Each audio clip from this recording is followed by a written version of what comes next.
ఈవేళ ఈ జగన్మోహన్ రెడ్డి గారు మరి దాన్ని మావిగన్ అనే పేరుతోటి కొత్త నాటకానికి తెర తీసి ఇవాళ రాజధానికి ఒక భద్రత లేకుండా, రాజధాని అంటే మరి ఆంధ్రప్రదేశ్ అంటేనే ఒక రాజధాని లేని రాష్ట్రంగా, అట్లాగే పెట్టుబడిదారులు కానివ్వండి, అభివృద్ధి కానివ్వండి ఆటంకం కల్పించే విధంగా చేయటం కోసం ప్రయత్నమే మావిగన్ యొక్క స్లోగన్. యాక్చువల్ గా కాంగ్రెస్ పార్టీ మా అగ్రనాయకత్వం పేర్కొన్నట్టుగా, పార్లమెంట్ లో పేర్కొన్నట్టుగా మేము అమరావతికి పూర్తిగా సపోర్ట్ చేస్తాము. అమరావతి నిర్మాణం జరగాలి, శరవేగంగా జరగాలి, అవినీతి రహితంగా జరగాలి, సత్వరమే రాష్ట్రానికి ఒక మంచి రాజధానిని కల్పించాలి. అప్పుడే ఈ రాష్ట్రానికి పెట్టుబడులు వస్తాయి, ఉద్యోగాలు వస్తాయి, అట్లాగే ఇండస్ట్రీస్ వస్తాయి. పిల్లలు ఇవాళ చదువుకున్న పిల్లలు వలస వెళ్లకుండా మనం నిరోధించవచ్చు. ఇది మా కాంగ్రెస్ పార్టీ ఎజెండా. ఈవేళ ఏంటంటే ఈ రెండు పార్టీలు కూడా, తెలుగుదేశం పార్టీ ఏంటంటే ఇవాళ మావిగన్ అని జగన్ వేసిన ఉచ్చులో అనవసరంగా కూటమి ప్రభుత్వం చిక్కుకుందని చెప్పేసి నా భావన. మావిగన్ ఏంటండి, మావిగన్ని ప్రజలు ఎవరన్నా దీన్ని ఆదరిస్తున్నారా? ప్రజల్లో చర్చించుకుంటున్నారా? ఇవాళ దగ్గర ప్రజలకు అర్థం కాల మావిగన్ ఏంటో, అసలు అర్థం కాల జగన్మోహన్ రెడ్డి గారు ఆయన స్ట్రాటజీ ఏంటో. కేవలం ఏంటి మావిగన్ నిర్మించడానికి మళ్ళీ మచిలీపట్నం, విజయవాడ చుట్టుపక్కల ఆయన మేర్కొని 110 కిలోమీటర్ల దూరంలో మళ్ళీ భూములు సేకరిస్తాడా? సాధ్యమైనది మళ్ళీ నిర్మాణాలు చేస్తారా? ఇవాళ ఆల్రెడీ ప్రాసెస్ అవుతుంది, నిర్మాణం జరుగుతుంది. రాజధానిలో కట్టడాలు అవుతున్నాయి.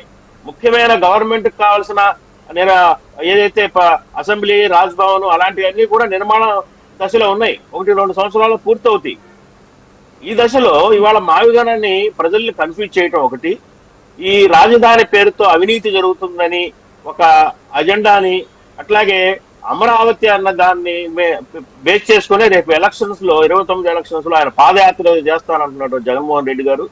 ఆ పాదయాత్రకి ప్రధాన అస్త్రాలుగా ఈ అమరావతి రూపంగా జరుగుతున్న అవినీతి అని ఎజెండాగా మార్చుకోవడానికి మావిగన్ని ఎత్తుగడ వేశాడు. అది క్లియర్ కట్ గా అర్థమవుతుంది.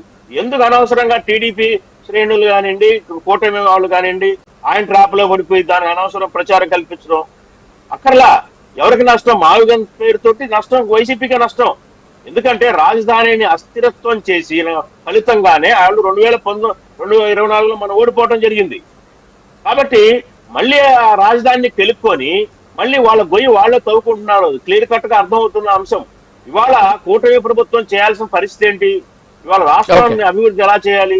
అట్లాగే వాళ్ళు ఎలిగేట్ చేస్తున్నారు, అవినీతి ఉంది, 19,000 రూపాయలు చదరపడి కడుతున్నారు, అట్లా ఇన్సైడర్ ట్రేడింగ్ జరుగుతుంది.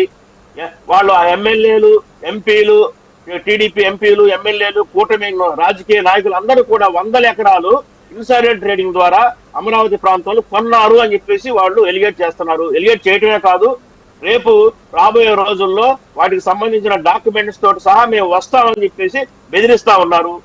బహుశా దీని అంతటిని అడ్డుకోవటం కోసం మాత్రమేనేమో అచ్చెన్నాయుడు గారు నిన్న ఒక ప్రెస్ మీట్ లో కొన్ని విషయాల్ని, అనవసరమైన విషయాలు లేవనెత్తారు. చనిపోయిన వ్యక్తుల్ని రాజకీయ